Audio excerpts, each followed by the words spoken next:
try to reimagine what had happened during the Jubilee Delegates Conference. But there's something in law called dead by effluxion of time. There's no need to flog a dead horse. We all know there's no Azimio in existence.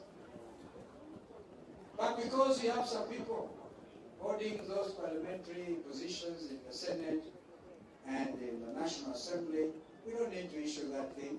But all of us knew this is the dawn of a new beginning.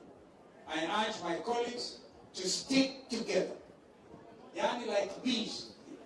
Because if any of us betraying this confidence will stand judged by future generations. I don't want to be in that category. At very great cost I have stood the test of time. At very great personal cost, I've dared to stand. I like it. Hashtag, the last man standing. Nimeona hiyo. Kuna picha inaonyeshwa. Tukiwa State House, I think Fred, you remember, we had State House, Mombasa, before the election in 2022. And there's that clip. We're all standing there with our brother Uhuru Kenyatta, Raila Odinga, Kalonzo Musyoka, Weta, Madividi, Gideon Moi. We're all standing there. I looked at that, somebody sent me, and I must really thank our sister who is in Bahamas, I think Barbados, for CPA conference, Mheshimiwa Lesuda.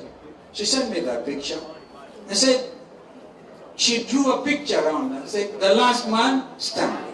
We're all going to stand. It's not going to be the last man. How many of you are ready to stand with the last man standing?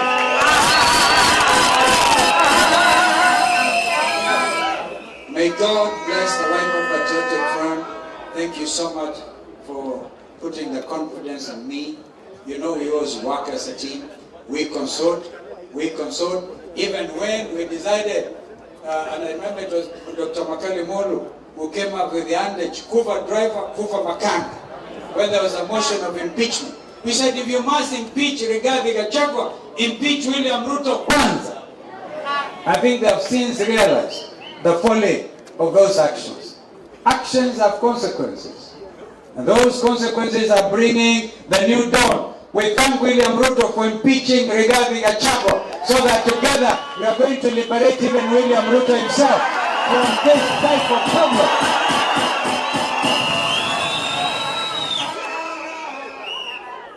And they say, it was Shakespeare who said, there's a tide in the affairs of man, taken its height, leads to fortune.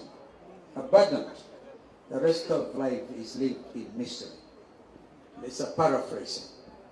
I want to encourage you, Ndugu Rigathi. You stand stronger than when you are deputy president. Nobody knew you. Now the country knows you. My sister mother, my twin sister, you were with Ruto, Raila's running mate. You were the first one to say, he, haifanyiki, most principled, amazing Kenyan lady, even the region, standing for justice, and everywhere in our region. My sister mother, I'm very proud that you call me your political twin. We will stand together. My brother Eugene, Mamadi, these last 2 years, we've been on those trips everywhere, across the length and breadth of this country, waiting for other friends to come like Fred Matiang'I. And J.B. Muturi was waiting for him to be fired. And he got fired. And it is good that Ruto fired J.B. Muturi. My brother Setorome, a brilliant mind in numbers. You see, now we're going to lead this revolution in due time. This coming election will not be stealable. And we must tell IBC, either they want to be on the right side of the history and deliver that image of a rotten IBC, or they're going to do the just thing. Data-driven campaign. That is what our brother Torome Saitoti is able to do along with other people. We are so proud of it. Our brother, Governor Natembea, you did meet severally with our friends and our brother Eugene. We urged you that for the sake of all of us, any of us bleeding will get all of us bleeding. So we must hold together. Allow me to thank our 3 governors from Makueni, Machakos, and Kitui for standing strong. For standing very, very strong.